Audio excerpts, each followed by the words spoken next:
Hello friends, आप सभी का फिर से स्वागत करते हैं हमारे चैनल पर। तो आप सभी देख रहे हैं दर्द से मोहब्बत भाग 11। इससे पहले इस कहानी के 10 भाग अपलोड हो चुके हैं चैनल पर। प्लीज़ आप सब ने अगर वो भाग नहीं पढ़े हैं तो ज़रूर पढ़ लीजिएगा।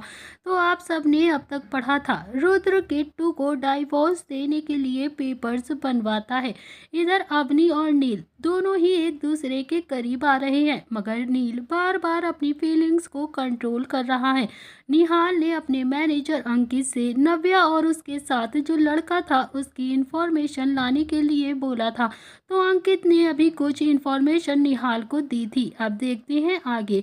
तो निहाल ने अभी अपने कैबिन में बैठे हुए अपने मन ही मन कहा, ये नव्या पता नहीं किस लड़के के चक्कर में पड़ गई है। परेशान हो गया हूँ मैं इस लड़की से। कल को कोई ऊंच नीच हो गई तो पता नहीं दादी को क्या जवाब देगी ये लड़की। निहाल ने अपना मोबाइल निकाला और उसमें से फोल्डर था जिसमें से नव्या की फोटोज लगी हुई थी। निहाल ने अपनी आंखें बंद की। तो चलिए देखते हैं फ्रेंड्स, फ्लैशबैक 3 साल पहले का, जो निहाल अभी सोच रहा है। नव्या का स्कूल खत्म हो गया था। आज नव्या की फेयरवेल पार्टी थी स्कूल में। नव्या ने एक पिंक कलर की जॉर्जेट साड़ी पहन रखी थी। उसने हल्का सा मेकअप किया था, खुले बाल, कान में बड़े बड़े इयररिंग्स और हाथों में पर्स लेकर दादी के पास आती है। तो नव्या ने अभी बहुत ही इतरा कर दादी से कहा, दादी ज़रा मुझसे देखना, लग रही हूँ ना मैं बहुत ज़्यादा सुंदर, एकदम हीरोइन की तरह। तो दादी ने भी उसकी बधाइयाँ लेते हुए कहा, हाँ हाँ मेरी नव्या तो बहुत ही सुंदर लग रही है। अब तुम्हारा स्कूल भी खत्म हो गया है बेटा, और अब तो तुम कॉलेज भी जाओगी ना। तभी नव्या ने कहा, हाँ दादी, मगर मुझे अभी पार्टी में ड्रॉप कौन करेगा। तभी निहाल मेन गेट से अभी अंदर आया ही था। तभी दादी ने निहाल को देखकर कहा कि नील तो अभी घर पर नहीं है, चलो तुम इसी के साथ अपने पार्टी एंजॉय करने के लिए चली जाओ। तो निहाल ने अभी एक नज़र नव्या को देखा तो वो उसे देखता ही रह गया। वैसे तो निहाल बचपन से ही नव्या को देख रहा था, लेकिन आज उसके देखने का नज़रिया बिल्कुल अलग था। उसके अंदर नव्या को देखकर अभी कुछ फीलिंग्स पनप रही थी। न जाने क्यों आज निहाल को नव्या बहुत सुंदर लग रही थी। निहाल नव्या को देखता ही रहा। तभी दादी उसे कुछ कह रही थी, इस बात का उसे ध्यान बिल्कुल भी नहीं था। तो दादी ने निहाल की बाजू को पकड़कर हिलाकर कहा कि निहाल निहाल, मैं कुछ बोल रही हूँ तुझसे, तू कहाँ पर अपना ध्यान लगाए है। तभी निहाल ने अपनी पलकें झपकाई और दादी की तरफ देखकर कहा कि हाँ हाँ दादी बताइए ना। तभी दादी ने कहा कि आज नव्या के स्कूल में उसकी फेयरवेल पार्टी है, इसे ले जा, इसे छोड़ा वहाँ पर, आज इसका लास्ट दिन है, मिल भी लेगी सबसे। तो निहाल ने हाँ में अपनी गर्दन हिलाई और फिर नव्या को लेकर उसके स्कूल चला गया। तो नव्या अभी गाड़ी से उतरी ही थी कि उसकी साड़ी का पल्लू निहाल की वॉच में आकर अटक गया। तो नव्या अपने पल्लू को निहाल की वॉच से निकाल रही थी और उसकी आंखें नीचे झुकी हुई थी, पर वो नहीं जानती थी कि निहाल तो उसे ही देख रहा था। इसी दौरान निहाल कंटिन्यू नव्या को देखे जा रहा था। निहाल को आज नव्या को देखकर कुछ अलग ही महसूस हो रहा था। साड़ी में नव्या बहुत ही ज़्यादा सुंदर लग रही थी और निहाल उसकी खूबसूरती निहार रहा था। बहुत देर तक जब नव्या का पल्लू निहाल की वॉच से नहीं निकला तो नव्या काफ़ी ज़्यादा गुस्से में निहाल की तरफ देखकर बोलती है, निहाल जी प्लीज़ देखिए ना, ये पल्लू निकल नहीं रहा है, ये निकल नहीं रहा है, इसे निकालिए जल्दी से। आप अपनी वॉच ही उतार कर मुझे दे दीजिए, मैं पल्लू निकाल कर आपकी वॉच आपको वापस दे दूंगी। तो निहाल ने भी अपनी वॉच निकाल कर नव्या को दे दी और फिर नव्या अपने स्कूल के अंदर चली गई। निहाल अभी नव्या को जाते हुए बहुत ही प्यार से देख रहा था। तभी निहाल की नज़र कार की सीट पर गई जहां पर अभी नव्या बैठी हुई थी। उस पर नव्या का ब्रेसलेट गिर गया था। तो निहाल ने उस ब्रेसलेट को जल्दी से उठाकर अपनी जेब में रख लिया। तो निहाल के चेहरे पर अभी हल्की सी स्माइल आ गई थी। आज पहली बार वो किसी के लिए स्पेशल फील कर रहा था। उसने अपनी गाड़ी स्टार्ट की और फिर वो वहां से निकल गया। कुछ ही दिनों के बाद निहाल को नव्या के लिए अच्छी वाली फीलिंग्स आने लगी। ज़्यादा से ज़्यादा वो उसके लिए सोचने लगा। निहाल अपनी फीलिंग्स को दबाना चाहता था, लेकिन फिर भी वो चोर नज़रों से हमेशा नव्या को देखा करता था। निहाल ने खुद को कंट्रोल करने की बहुत ज़्यादा कोशिश करी, पर वो नाकाम रहा। जब निहाल को यह सब कुछ अच्छा महसूस हो गया कि वो अपनी फीलिंग्स और ज़्यादा दिन नहीं छुपा सकता है, तो उसने अपने विला में शिफ्ट होने का फैसला कर लिया। तो दादी ने अभी निहाल को रोकने की बहुत ज़्यादा कोशिश करी थी, मगर दादी को कहाँ पता था निहाल क्यों जा रहा है। दादी ने कहा, निहाल बेटा, वहाँ अकेला रहेगा तू? यहाँ क्या प्रॉब्लम है तुझे? तुम सारे बच्चे एक साथ रहते हो तो मुझे भी बहुत अच्छा लगता है। मत जाना निहाल, अपनी दादी को छोड़कर। तभी निहाल ने अपनी दादी की तरफ देखते हुए कहा, दादी, एक ना एक दिन तो मुझे अपने घर शिफ्ट होना ही है। और फिर अवनी तो यहाँ पर है ना आपके पास, वो हमेशा आपके साथ ही रहेगी। मैं ही तो जा रहा हूँ, वहाँ से मेरा ऑफिस भी बहुत पास पड़ता है। प्लीज़ दादी, अब मुझे जाने दीजिए। आपसे मिलने होगा तो मैं आपसे मिलने आ जाया करूँगा। लेकिन दादी का मन बिल्कुल भी नहीं था निहाल उसके पास से चला जाए। तभी निहाल जानता था कि अगर वो वहाँ पर रुका तो नव्या के लिए उसका प्यार और भी ज़्यादा बढ़ता जाएगा, और वो ये बिल्कुल भी नहीं चाहता था। इसीलिए दादी ने लाख मना करने के कोशिश करी, मगर फिर भी निहाल अपने विला में शिफ्ट हो गया था। अब निहाल प्रताप हाउस कम ही जाया करता था, क्योंकि वो जानता था कि नव्या के लिए उसकी फीलिंग्स क्या है, ताकि वो नव्या से दूर रहे और उसकी फीलिंग्स खत्म हो जाए। तो देखते हैं अब फ्लैशबैक एंड होता है। निहाल ने नव्या की फोटो देखते हुए कहा, जितना तुमसे दूर जाने की सोचता हूँ ना, उतना ही तुम्हारे करीब आ जाता हूँ नव्या। बस एक बार पता चल जाए कि ये चिराग नाम का लड़का अच्छा है या नहीं। अगर अच्छा होगा तो मैं फिर खुद तुम्हारी और चिराग की शादी की बात रुद्राक्ष से करूंगा। निहाल ने नव्या की फोटो को टच करते हुए कहा, थोड़ा मुश्किल है तुमसे दूर जाना, लेकिन तुम्हारे लिए मैं इतना तो कर ही सकता हूँ। आखिर दिल और जान से चाहता हूँ मैं तुम्हें। तभी निहाल और नील की हालत अभी एकदम सेम थी। वो दोनों ही दादी की नज़रों में गिरना नहीं चाहते थे। बस फर्क इतना था कि अवनी नील को प्यार करती थी और नव्या चिराग को प्यार करती थी। शाम को जब रुद्र और निहाल अपने ऑफिस से घर वापस आए, तो अभी सभी लोग गार्डन में बैठे हुए थे। तभी निहाल भी जाकर अवनी और नील के पास बैठ गया। किट्टू भी उनके पास गार्डन में ही बैठी थी, लेकिन रुद्र वहां पर नहीं रुका था। रुद्र सीधा अपने कमरे में आ गया और किट्टू को रुद्र को देखकर काफी ज्यादा बेचैनी हो गई थी। उसका मन था कि वो रुद्र के पास जाकर एक बार पूछ ले कि क्या कोई प्रॉब्लम है क्या, या फिर कोई टेंशन है। लेकिन किट्टू में अभी इतनी हिम्मत नहीं थी कि वो रुद्र के पास चली जाए और उससे सवाल करे। तभी रुद्र ने कभी किट्टू को अपनी पत्नी होने का हक भी नहीं दिया था, इसीलिए वो और भी ज़्यादा घबरा रही थी। इसी वजह से किट्टू अंदर हिम्मत नहीं कर पाती है और वहीं पर बैठी रहती है, रुद्र के पास नहीं जाती। रात को भी सभी डाइनिंग टेबल पर डिनर कर रहे थे, लेकिन अभी रुद्र वहां पर नहीं था। किट्टू ने नील की तरफ देखा, जैसे वो कहना चाहती हो कि रुद्र जी को भी बुला दीजिए। नील एकदम से समझ गया और वो रुद्र को बुलाने उसके कमरे में चला गया था। नील ने रुद्र को देखकर कहा कि डिनर लग गया है, तू भी आ जा, खाना खा ले। बहुत ही अच्छा खाना बनाया है किट्टू ने, और किट्टू तुझे बुला भी रही है। तभी रुद्र भी अपने लैपटॉप पर कुछ काम कर रहा था। उसने नील की तरफ बिना देखे ही कहा कि मुझे भूख नहीं है, तुम सब लोग खा लो, मैं बाद में खा लूँगा। जब भूख लगेगी तो मैं खुद ही खा लूँगा। तो नील अभी इतना तो समझ ही रहा था कि रुद्र अपने आप से ही लड़ रहा है। जरूर कोई ना कोई बात तो है जो उसे बहुत परेशान कर रही है, इसीलिए नील उसे ज़्यादा फोर्स नहीं करता है और चुपचाप नीचे आ गया। नीचे आकर नील ने किट्टू से कहा कि रुद्र को अभी भूख नहीं है, वो खाएगा ही नहीं। सब खाना खाकर अपने अपने कमरे में चले जाते हैं, लेकिन किट्टू का तो मन अभी भी काफ़ी ज़्यादा बेचैन होने लगता है।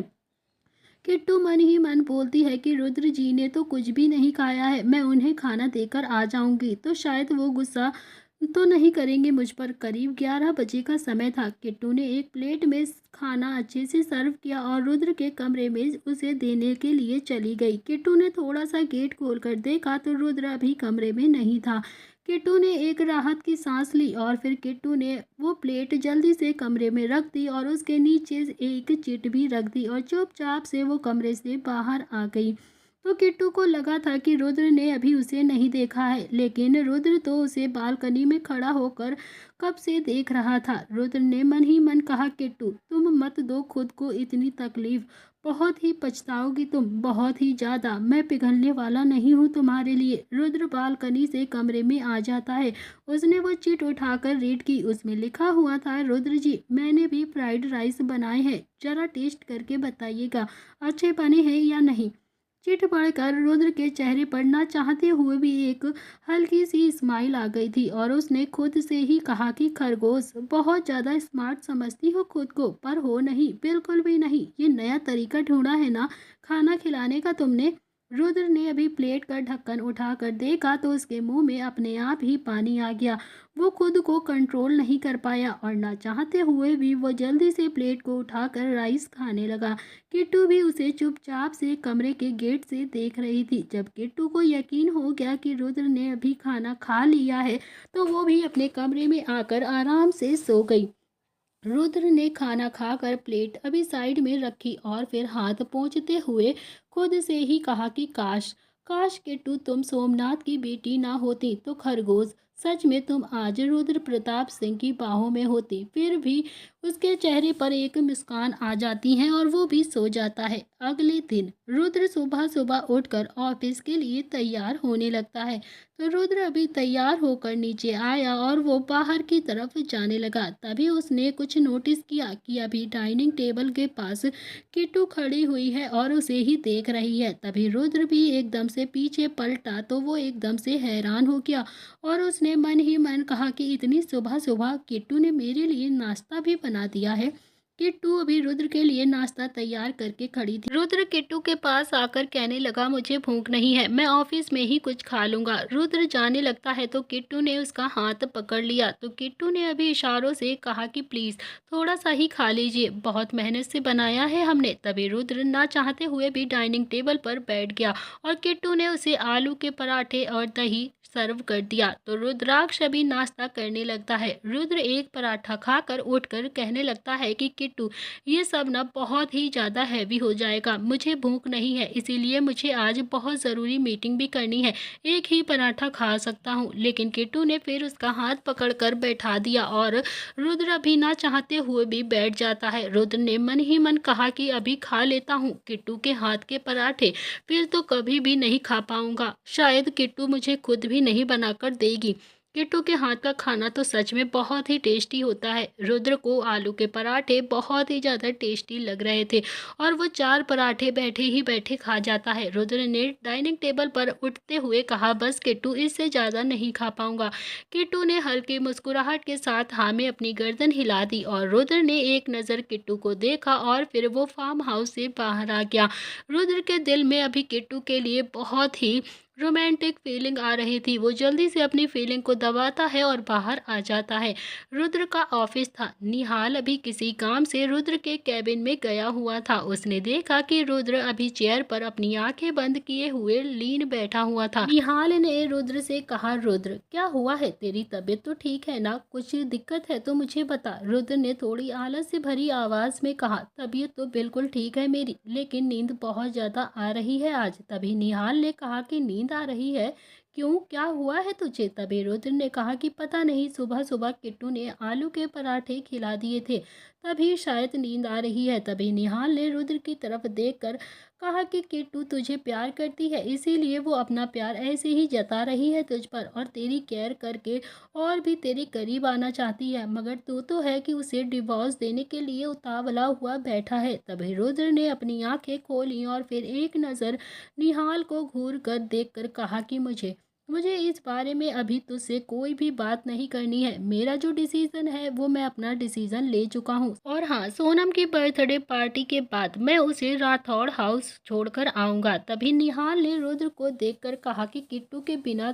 जी लेगा तू, मुझे नहीं लगता कि तू किट्टू के बिना रह पाएगा। तभी रुद्र के पास इस सवाल का अभी कोई भी जवाब नहीं था। उसने कुछ भी नहीं कहा। निहाल को जब लगा कि रुद्र उसके सवालों का अभी कोई भी जवाब नहीं देगा तो वो भी रुद्र के कैबिन से गुस्से में बाहर आ जाता है। निहाल के जाने के बाद रुद्र जो अपनी चेयर पर बैठा था वो गुस्से से उठता है और लैपटॉप को फेंक कर मारता है। फिर गुस्से से वो खुद से ही बोलता है कि नहीं जी पाऊंगा उसके बिना, लेकिन अगर वो साथ रहेगी तो भी मैं अपने मकसद से भटक जाऊंगा, मैं अपना मकसद पूरा नहीं कर पाऊंगा। एक तरफ है किट्टू जिसे मैं छोड़ नहीं सकता और एक तरफ है मेरा बदला जो मैं लेकर ही रहूंगा। तभी इधर फार्म हाउस में नील अभी कानों में एयरबड्स लगाकर गाने सुन रहा था।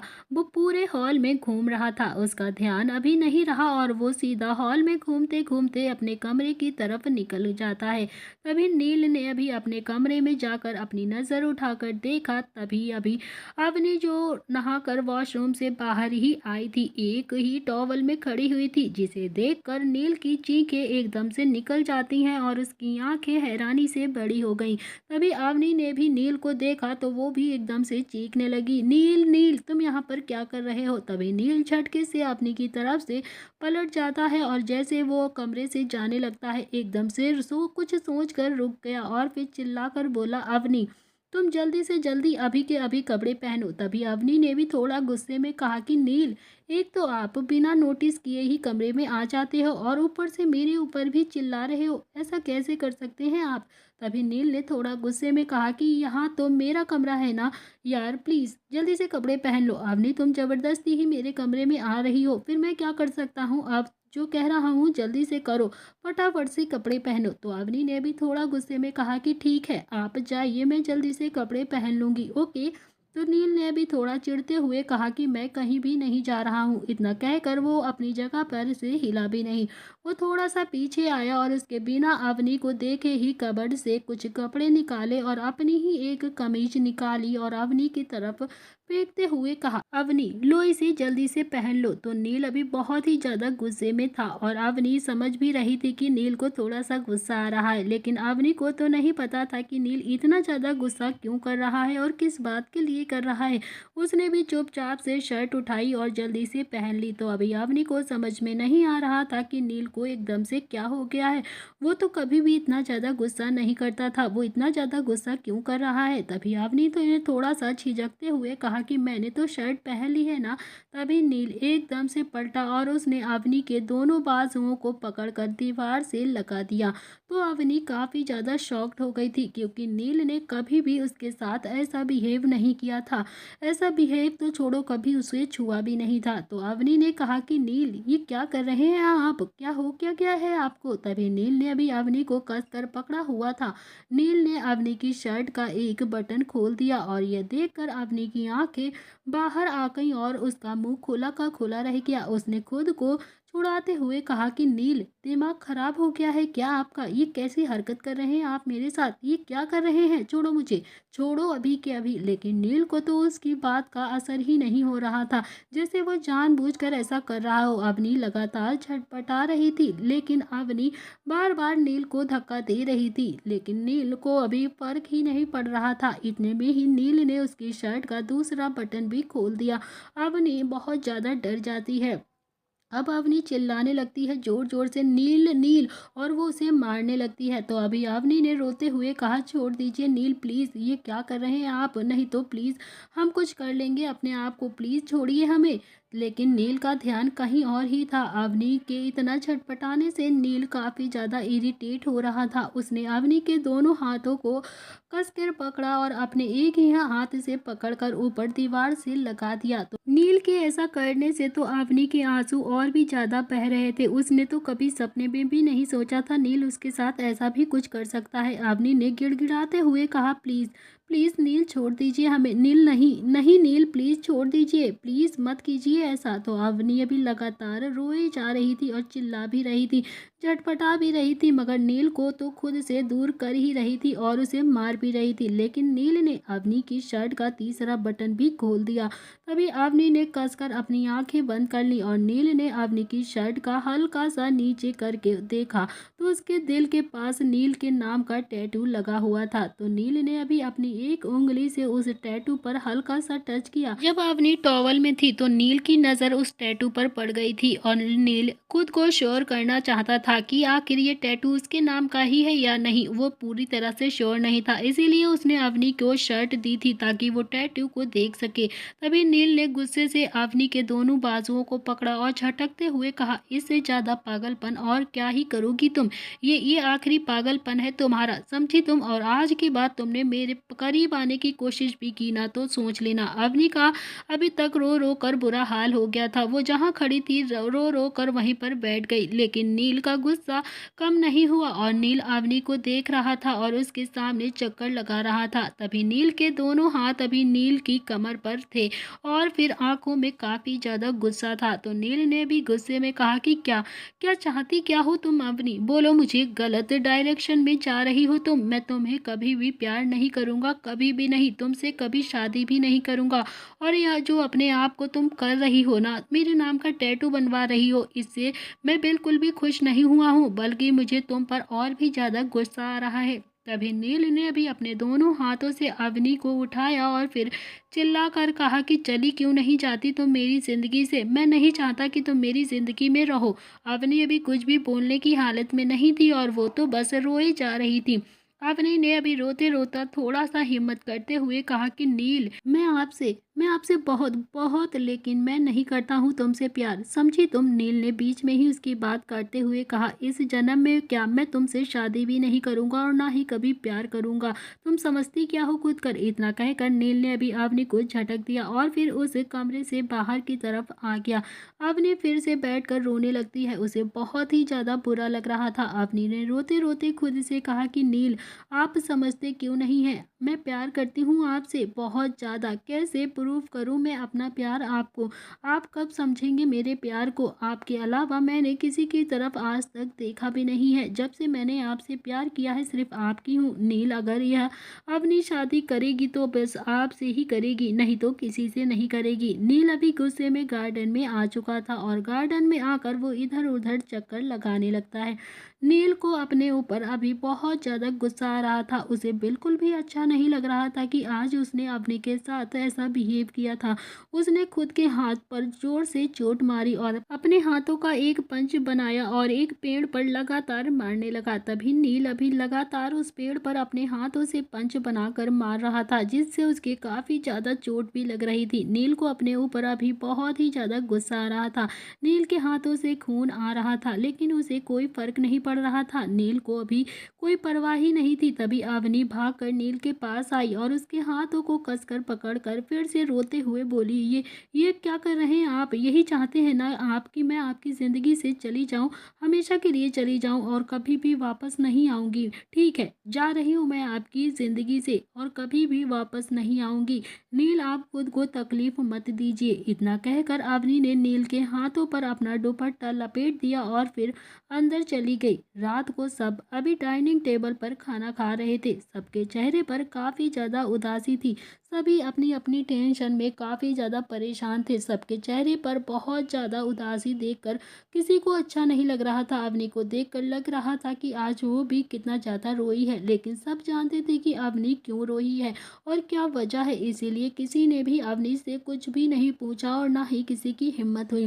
थोड़ी देर हिम्मत करने के बाद अवनी ने निहाल की तरफ देखकर कहा कि भैया, मुझे वापस जाना है कनाडा। आप प्लीज़ मुझे वापस कनाडा के लिए भेज दीजिए। निहाल अभी कुछ जवाब देता उससे पहले ही रुद्र ने कहा, परसों सोनम की बर्थडे पार्टी है, हम सब पार्टी में जाएंगे और उसके बाद तुम चली जाना। रुद्र को नहीं पता था कि अवनी कनाडा जाने की बात कर रही है। तभी अवनी ने रुद्र की तरफ देखकर कहा कि भैया, मुझे दादी के पास नहीं जाना है, मुझे तो कनाडा जाना है और मैं जितनी जल्दी हो सके बस कनाडा जाना चाहती हूँ। तो अवनी की बात सुनकर अभी नील डाइनिंग टेबल पर खड़ा हो गया था और किट्टू नील को अभी सवालिया नज़रों से देखने लगती है। नील ने कहा कि किट्टू, मेरा खाना हो गया है, मैं अपने कमरे में जा रहा हूँ। और फिर निहाल के कमरे में चला गया क्योंकि उसे एकदम से याद आ गया क्योंकि अवनी उसके कमरे में रहती है। तभी थोड़ी देर के बाद अवनी भी अपनी नम आंखों से अपने कमरे में आ गई थी। निहाल ने भी अभी थोड़ा बहुत ही कुछ खाया था और फिर वो भी अपने कमरे में चला गया था। किट्टू ने रुद्र की तरफ देखा और रुद्र ने किट्टू को। तभी दोनों के चेहरे पर अभी काफी ज्यादा उदासी थी। दोनों ही बहुत कुछ बोलना चाहते थे। फिर वो दोनों भी अपने अपने कमरे में चले गए। निहाल जब अपने कमरे में आया तो उसने नील को विंडो के पास खड़ा हुआ पाया। तभी निहाल ने कहा कि नील, तेरे और अवनी के बीच में कुछ हुआ है क्या, या झगड़ा हुआ है क्या? तभी नील ने कहा कि नहीं, कोई भी झगड़ा नहीं हुआ है हम दोनों के बीच। तभी निहाल ने कहा कि तो फिर वो तेरे लिए इंडिया आई थी और अब वो खुद ही वापस जाने के लिए बोल रही है, और तू उसे रोक भी नहीं रहा है। तभी नील ने कहा कि मेरा कोई हक नहीं बनता है उसे रोकने का। मैं क्यों उसे रोकूंगा? वो अपनी मर्जी से आई थी और अपनी मर्जी से ही जा रही है। मैं होता ही कौन हूँ उसे रोकने वाला? तू ही बता मैं कौन हूँ उसका? और वैसे भी आने वाले 2 दिन बहुत ही तनाव से गुजरे हैं। किसी ने किसी से कोई भी बात नहीं करी है। ना ही रुद्र किट्टू की तरफ देखता है और ना ही नील अवनी की तरफ देखता है। अवनी के मन में फिर भी कहीं ना कहीं अभी काफी ज्यादा उम्मीद थी कि शायद शायद नील उसे जाने से रोक लेगा और अपने प्यार का इजहार कर देगा। लेकिन नील ने तो अभी पिछले 2 दिनों में अवनी से कोई बात भी नहीं करी थी।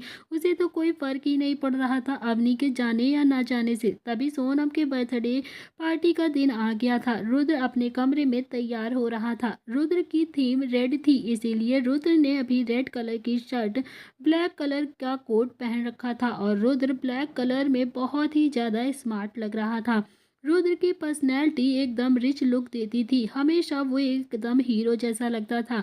निहाल भी तैयार हो रहा था। निहाल ने भी रेड कलर की शर्ट और नेवी ब्लू कलर का कोट पहन रखा था, जिसमें निहाल बहुत ही ज़्यादा गुड लुकिंग लग रहा था। निहाल भी रुद्र से कम स्मार्ट नहीं था और डैशिंग नहीं था। तभी निहाल ने नील की तरफ देखकर कहा कि चल भाई, बोली तो लगेगी तेरी आज। चलना नहीं है क्या पार्टी में तुझे और उस चुड़ैल का, जो तेरा बेसब्री से वेट कर रही होगी? आज उसका इंतजार खत्म होगा। आज वो तेरे साथ अपनी बरसों की प्यास बुझा लेगी। तभी नील ने कहा कि निहाल, तुझे लगता है कि यह प्लान काम करेगा? निहाल ने कहा हाँ बिल्कुल करेगा, करना ही पड़ेगा इस प्लान को काम, नहीं तो बहुत कुछ बर्बाद हो जाएगा यार। हमारे पास अभी सेकंड ऑप्शन भी नहीं है। चल फटाफट से अब तू रेडी हो जा, फिर निकलते हैं पार्टी के लिए। नील भी अभी रेडी हो गया था। नील ने भी रेड कलर की शर्ट और डार्क ब्राउन कलर का कोट पहन रखा था। नील सूट कम ही पहनता था, लेकिन जब भी पहनता था तो उसमें वो बहुत ही ज़्यादा स्मार्ट लगता था। तभी निहाल ने जब नील को देखा तो उसके मुंह से बस एक ही शब्द निकला, साले। सोनम की गलती नहीं है, इसमें सारी गलती तेरी ही है। तू कुछ ज़्यादा ही गुड लुकिंग है। वो बेचारी क्या ही करे, कोई भी हो तो वही उसका यही हाल होगा।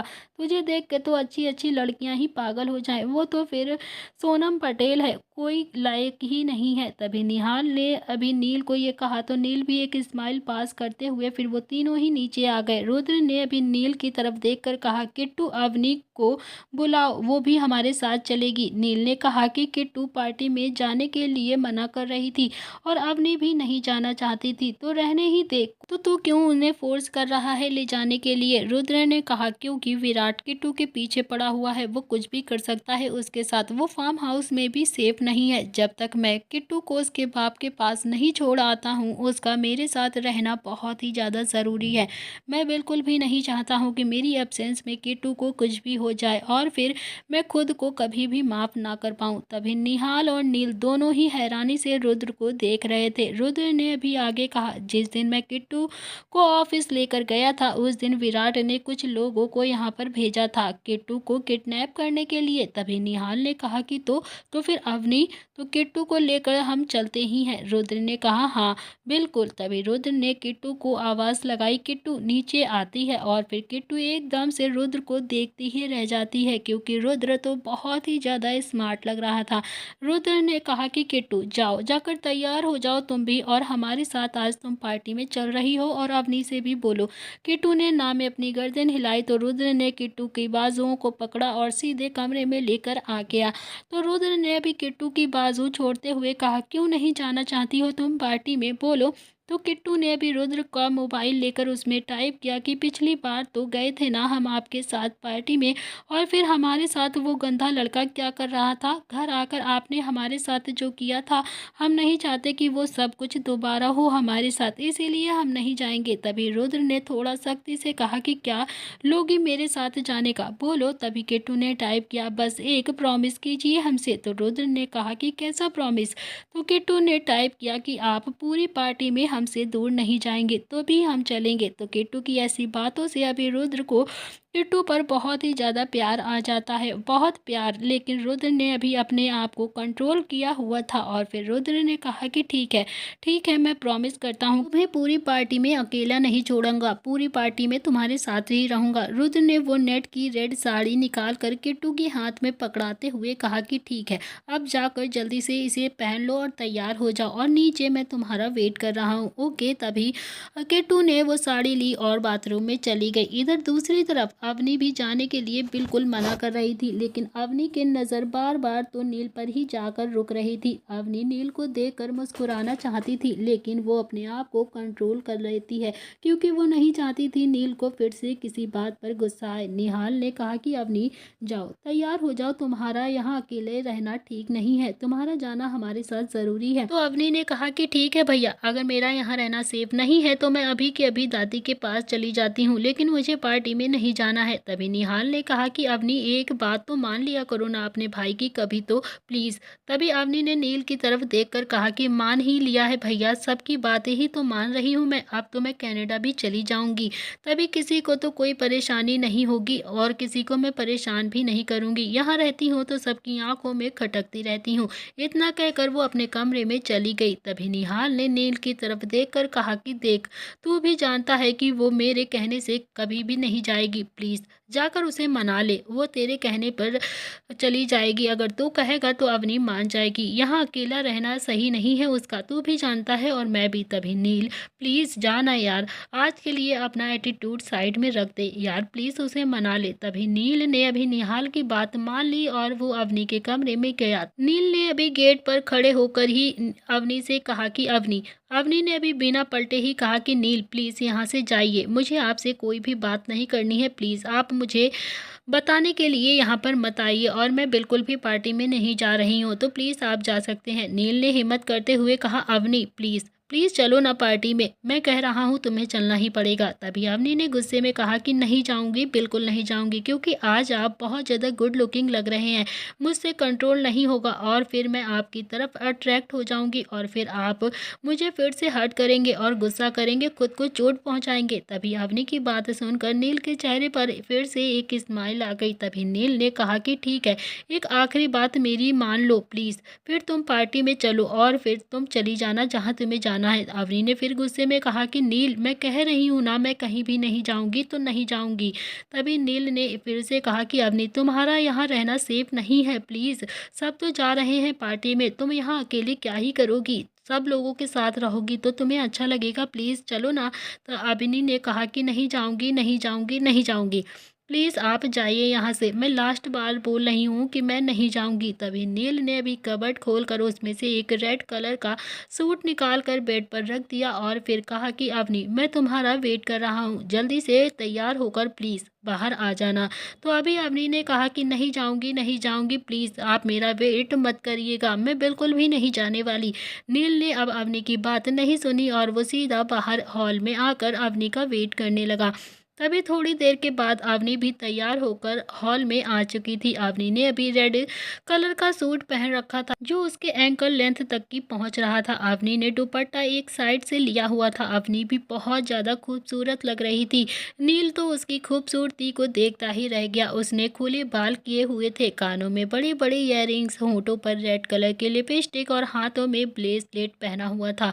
अवनी बहुत ही ज़्यादा सुंदर लग रही थी। नील ने जब अवनी को देखा तो उसे काफ़ी ज़्यादा खुशी हो रही थी और उसकी दिल की धड़कनें तेज हो रही थी। उसकी हल्की सी आंखें एकदम से नम भी हो गई थी। उसने मन ही मन खुद से कहा, अपनी काश मैं तुम्हारे लायक होता तो आज तुम्हें अपना ही बना लेता, क्योंकि तुमसे बहुत ज़्यादा प्यार करता हूँ मैं भी। किट्टू जब तैयार होकर नीचे आई तो उसने रेड कलर की नेट की साड़ी पहन रखी थी। साड़ी का हल्का सा पल्लू खुला हुआ था तो बालों का जोड़ा बनाया हुआ था। होंठों पर रेड कलर की डार्क लिपस्टिक, कानों में रेड कलर की इयररिंग्स पहने हुए थे। किट्टू भी बहुत खूबसूरत लग रही थी। गले में उसने पतली सी चैन वाला मंगलसूत्र और मांग में सिंदूर, माथे पर छोटी सी बिंदी और हाथों में सिंपल रेड कलर की चूड़ियां पहन रखी थी।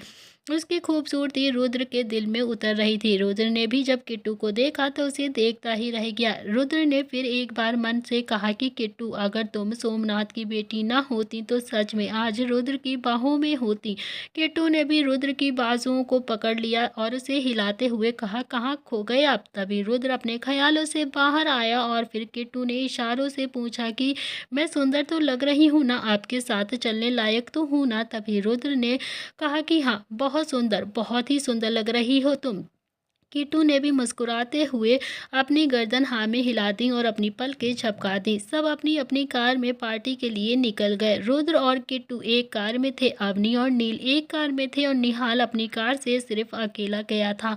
रुद्र अभी ड्राइव कर रहा था तो किट्टू अभी बार बार इधर उधर देख रही थी और चुपचाप से बराबर में बैठी हुई थी। रुद्र ना चाहते हुए भी बार बार किट्टू को ही देखे जा रहा था। रुद्र को किट्टू बहुत ही ज्यादा सुंदर लग रही थी। रुद्र के चेहरे पर बार बार हल्की सी मुस्कान आ रही थी जो वो बार बार कंट्रोल करने की कोशिश कर रहा था।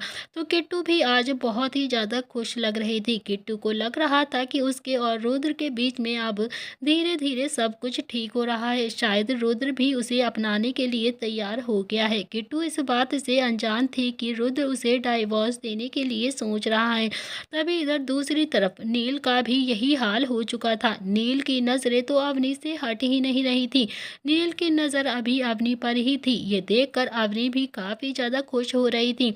तभी थोड़ी देर में सब पार्टी में पहुंच जाते हैं। अवनी का मूड अभी भी थोड़ा सा ठीक हो चुका था और फिर किट्टू तो पहले से ही रुद्र के साथ काफ़ी ज़्यादा खुश थी। तभी वो पांचों एक साथ उस पार्टी में एंट्री लेते हैं और सभी पांचों के पांचों खुश थे। तभी वहाँ एक वेटर ट्रे लेकर कुछ मास्क लेकर उनके पास आता है। वेटर ने कहा कि सर, यह मास्क कंपलसरी है लगाना, प्लीज सब ने जो भी मास्क पसंद हो आप सब उठा लीजिए। तभी सब ने अपनी अपनी पसंद का मास्क पहन लिया, लेकिन किट्टू से मास्क बिल्कुल भी पहना नहीं जा रहा था। वो काफी ज्यादा परेशान हो रही थी और सबको देख रही थी। तो रुद्र ने जब उसकी तरफ देखा तो उसकी हेल्प करते हुए किट्टू को भी वो मास्क पहना देता है। नील और निहाल दोनों ही उन दोनों को देख रहे थे। तभी निहाल ने धीरे से नील के कान में आकर कहा, सच में यार ये किट्टू भी ना बहुत ज्यादा चालाक है, जानबूझकर खुद को ऐसे मास्क पहना रही थी ताकि रुद्र इसकी हेल्प करे और ये दोनों ही एक दूसरे के करीब आ जाएं। बात तो है लड़की में। तभी निहाल की बात सुनकर नील और अवनी दोनों ही एकदम से हंसने लगते हैं। तभी थोड़ी देर में ही सब ने एक एक ड्रिंक ली और फिर डांस फ्लोर की तरफ जाने लगते हैं। डांस फ्लोर पर अभी जोरदार सॉन्ग चल रहे थे जिस पर अभी खूब धमाकेदार डांस करा जा रहा था। इस समय डांस फ्लोर पर ये गाना बज रहा था, तेरी झांझरिया ले गई दिल मेरा, तेरी झांझरिया ले गई दिल मेरा, तेरी झांझरिया हो। तो गाइस अभी ये सारा गाने पे बहुत सारे डांस कर रहे थे। सभी अपने अपने डांस में बिल्कुल मदहोश हो चुके थे। तभी रुद्र ने भी किट्टू का हाथ पकड़ा और उसे डांस फ्लोर की तरफ ले जाने लगा। वो दोनों ही काफी ज्यादा खुश लग रहे थे लेकिन किट्टू ने उसे रोक दिया। रुद्र ने कहा कि क्या हुआ किट्टू, डांस नहीं करना क्या तुम्हें? चलो सब कोई डांस करता है, हम भी चलते हैं, करते हैं डांस। किट्टू ने ना में अपनी गर्दन हिला दी तो रुद्र ने किट्टू को अपना मोबाइल देते हुए कहा कि क्यों नहीं करना तुम्हें डांस, बताओ मुझे। तो किट्टू ने अभी मोबाइल में टाइप किया कि मुझे ऐसा डांस नहीं आता है, गोल गोल घूमने वाला, तो मुझे चक्कर आ जाएंगे। तो रुद्र को टेक्स्ट पढ़कर काफ़ी ज़्यादा हंसी आ गई। तो रुद्र ने कहा कि ये कपल डांस होता है यार, तुम्हें तो इतना भी नहीं पता और इसमें कुछ ज़्यादा नहीं करना होता है। मैं तुम्हारा हाथ पकड़कर तुम्हें गोल गोल घुमा दूंगा, बस देखो तुम अपना एक हाथ मेरे सीने पर रखो और एक हाथ मेरे इस हाथ पर। ओके, और फिर धीरे धीरे ऐसे अपनी बॉडी को मूव करो, बस देखो कितना आसान है। तुम्हें कुछ आता ही नहीं है, चलो मैं तुम्हें सिखा भी दूंगा और साथ ही साथ डांस भी कर लूंगा। तभी किट्टू के चेहरे पर भी स्माइल आ गई और फिर वो रुद्र के साथ डांस फ्लोर पर आकर डांस करने लगती है। किट्टू आज सच में बहुत ही ज़्यादा खुश थी। उसे तो रुद्र का बिहेवियर बहुत ही अच्छा लगा था, क्योंकि वो रुद्र के इतने ज़्यादा करीब आ चुकी थी। अवनी और नील भी अभी डांस कर रहे थे। दोनों ही बेमन थे, पर वो दोनों ही अंदर अंदर खुश हो रहे थे। दोनों ही अपनी फीलिंग्स एक दूसरे से छुपा रहे थे। तभी निहाल उन सबको देखकर काफ़ी ज़्यादा खुश हो रहा था और फिर निहाल ने भी अपने मन ही मन कहा कि काश यहाँ नव्या भी होती, पर होती भी तो कैसे, वो तो चिराग के साथ होती है ना, मेरे साथ क्यों होगी वो। तभी थोड़ी देर के बाद निहाल ने एक लड़की को देखा जिसने अभी रेड कलर का गाउन पहना हुआ था, कानों में डायमंड ईयरिंग, खुले हुए बाल, आंखों पर मास्क और होंठों पर रेड कलर की लिपस्टिक लगी हुई थी। वो लड़की निहाल के सामने से गुजर रही थी। तभी निहाल ने उसका हाथ पकड़ लिया और निहाल उसका हाथ पकड़कर जबरदस्ती उसे डांस फ्लोर पर लेकर आ गया और उसके साथ डांस करने लगा। वो लड़की बोली तो कुछ भी नहीं, लेकिन छटपटाने लगी, जैसे वो निहाल से चाहती हो कि वो उसका हाथ छोड़ दे, मगर निहाल उसके हाथ को छोड़ने के लिए तैयार नहीं था। निहाल ने तो उसके हाथ पर और भी पकड़ मजबूत कर दी। तभी थोड़ी देर ऐसे ही जबरदस्ती डांस करने के बाद निहाल ने उससे कहा कि तुम यहाँ पर क्या कर रही हो। वो लड़की काफ़ी ज़्यादा डर गई, पर कुछ भी नहीं बोली, जैसे वो समझ गई हो कि निहाल शायद उसे पहचान गया है। वो लड़की निहाल के छूने से उसके साथ डांस करने में काफ़ी ज़्यादा अनकंफर्टेबल फील कर रही थी। निहाल ये चीज़ अच्छे से समझ गया था कि वो उसके साथ डांस नहीं करना चाहती है। तभी निहाल ने अपनी बात फिर से दोहराते हुए कहा कि नव्या, मैं कुछ पूछ रहा हूँ ना तुमसे, तुम इस पार्टी में क्यों आई हो? नील और रुद्र दोनों ही हैं इस पार्टी में, तो तुम अब मुझे बताओगी कि तुम यहाँ पर क्या कर रही हो, नहीं तो मैं अभी के अभी रुद्र से बता दूंगा। तभी नव्या पहले ही निहाल के साथ डांस करने में काफ़ी ज़्यादा अनकंफर्टेबल फील कर रही थी। अब तो डर की वजह से उसकी आंखें भी नम हो गई थी और उसकी धड़कनें ट्रेन की तरह बढ़ती जा रही थी। तभी नव्या ने थोड़ी नम आंखों से कहा कि निहाल जी, आपने मुझे कैसे पहचान लिया? मैंने तो मास्क लगा रखा है ना। तभी निहाल ने कहा कि हाँ, पहचान लिया मैंने तुम्हें। नव्या ने कहा कि लेकिन आपने मुझे पहचाना कैसे, प्लीज़ बताइए मुझे। निहाल ने उसकी आंखों में देखते हुए मन ही मन कहा कि तुम्हें मैं बंद आंखों में भी पहचान सकता हूँ नव्या, धड़कन हो तुम मेरी, मगर मैं कैसे बताऊँ तुम्हें। तभी निहाल ने गुस्से से कहा कि वो सब कुछ छोड़ो, पर ये बताओ कि तुम यहाँ पर क्या कर रही हो, किसने बुलाया है तुम्हें यहाँ पर? नव्या ने कहा कि मैं यहाँ किसी फ्रेंड के साथ आई थी। तभी निहाल ने कहा कि क्या नाम है तुम्हारे फ्रेंड का? चिराग। तभी चिराग का नाम सुनते ही नव्या के तो होश उड़ गए। उसने तो डांस करते करते निहाल से कहा कि नहीं नहीं नहीं, मैं किसी चिराग को नहीं जानती हूँ। तभी निहाल ने कहा कि नव्या, झूठ मत बोलो, मुझे सब पता है। फ़ायदा नहीं है तुम्हारा झूठ बोलने का कोई भी, मैं सब कुछ पता लगा चुका हूँ कि तुम यहाँ पर किस लिए आई हो। तुम और चिराग एक दूसरे को डेट कर रहे हो ना, प्लीज़ मुझे से झूठ बोलने की ज़रूरत नहीं है। नव्या ने निहाल से अपनी नज़रें चुराते हुए कहा, मैं बताने ही वाली थी। तभी निहाल ने थोड़ी सख्ती से फिर से कहा कि क्या बताने वाली थी नव्या? तुम चिराग से शादी करने वाली हो, तुम शादी के लिए उसे फोर्स कर रही हो और चिराग तुम्हारी बातों को टाल रहा है, यही ना? तभी नव्या ने कहा कि नहीं नहीं निहाल जी, चिराग तो मुझसे प्यार करता है और वो बस मुझसे शादी करने के लिए तैयार नहीं है। तभी निहाल ने अभी नव्या से और बहस करना जरूरी नहीं समझा। फिर नव्या भी नीचे नजरें करे निहाल को देख रही थी। निहाल ने कहा कि मेरी बात सुनो, तुम्हारी ग्रेजुएशन अभी अभी खत्म हुई है, तुम्हें अच्छे बुरे की पहचान नहीं है नव्या। जब तक मैं चिराग के बारे में सब कुछ पता नहीं कर लेता, तुम चिराग से नहीं मिलोगी और ना ही उससे कोई बात करोगी। अभी के अभी मुझसे ये प्रॉमिस करो। तभी नव्या ने कहा कि ऐसा नहीं है निहाल जी, चिराग बहुत ही अच्छा लड़का है, मैं उसे 2 महीने से जानती हूँ, वो बहुत ही प्यारा है और बहुत ही अच्छा है, मुझसे प्यार करता है। तभी निहाल ने कहा कि 2 महीने में तुम्हें पता चल गया कि चिराग कैसा लड़का है, कैसे पागलों वाली बात कर रही हो तुम। नव्या ने फिर अपनी आंखें झुका ली और नव्या ने कहा कि ठीक है, मैं नहीं मिलूंगी चिराग से और ना ही उससे कोई बात करूंगी। तभी निहाल ने नव्या की कमर से उसे पकड़कर खुद के करीब किया और कहा कि गुड गर्ल। तभी नव्या ने कहा कि निहाल जी प्लीज़ भैया को मत बताना इस सारी बातों के बारे में प्लीज़, नहीं तो वो मुझसे बहुत ज़्यादा नाराज़ हो जाएंगे। निहाल ने कहा कि ठीक है नहीं बताऊंगा, लेकिन तुम पार्टी में ज़्यादा इधर उधर मत जाना, किसी स्ट्रेंजर से बात भी मत करना, रुद्र और नील से दूर ही बनाए रखना। और हाँ, ये मास्क तो गलती से भी मत उतार देना, नहीं तो आज रुद्र का गुस्सा तुम्हारे ऊपर यहीं फूट जाएगा। नव्या को निहाल की बात पर अभी थोड़ी सी हंसी आ गई। नव्या ने थोड़ा सा मुस्कुराते हुए कहा, वैसे निहाल जी मैं बच्ची हूँ क्या जो आप मुझे इस तरह से इतना ज़्यादा समझा रहे हैं। तभी निहाल ने भी हल्के से मुस्कुराते हुए कहा कि हाँ अभी तुम बच्ची ही हो, बहुत ज़्यादा इनोसेंट भी हो तुम अभी अच्छे बुरे में फ़र्क भी नहीं जानती हो बेटा, मुझसे ज़्यादा तुम्हें कोई नहीं समझ सकता। तभी नव्या ने हाँ में अपनी गर्दन हिला दी। इधर दूसरी तरफ अवनी और नील भी एक दूसरे के साथ डांस कर रहे थे, लेकिन डांस करते हुए जब भी उनका चेहरा एक दूसरे के करीब आ जाता था दोनों की दिल की धड़कनें एकदम से बढ़ जाती हैं।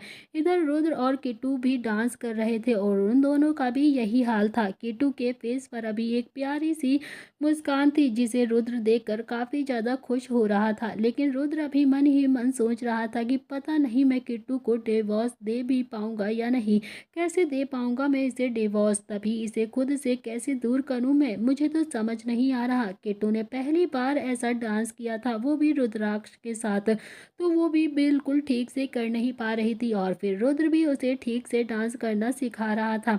केटू ने डांस करते करते रुद्र के पैर पर अपना पैर रख दिया और फिर रुद्र के फेस पर एक स्माइल आ गई। रुद्र ने कहा कि ऐसे नहीं करते हैं किट्टू, इस पैर को ऐसे करो। और फिर किट्टू ने फिर से जैसे रुद्र ने उसे बताया था वैसे ही अपने पैर को किया, तो रुद्र ने अभी किट्टू को थोड़ा सा घुमाया, लेकिन किट्टू उल्टा घूम रही थी, तो रुद्र को अभी फिर से हंसी आ गई और फिर रुद्र ने कहा कि किट्टू प्लीज़ ऐसे नहीं करते हैं, ऐसे घूमना है तुम्हें ऐसे।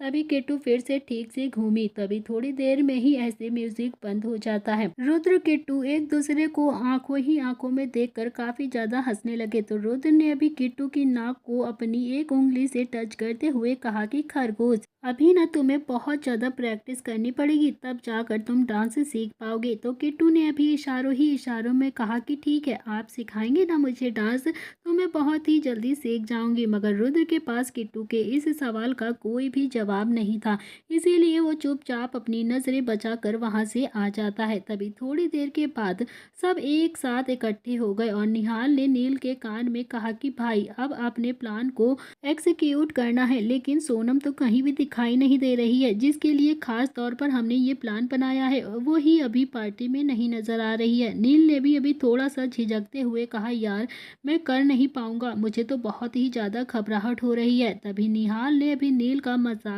बनाते हुए कहा कि तू इतना ज़्यादा परेशान क्यों हो रहा है, तेरी सुहाग रात है आज जो तुझे घबराहट हो रही है, जा कैसा लड़का है तू।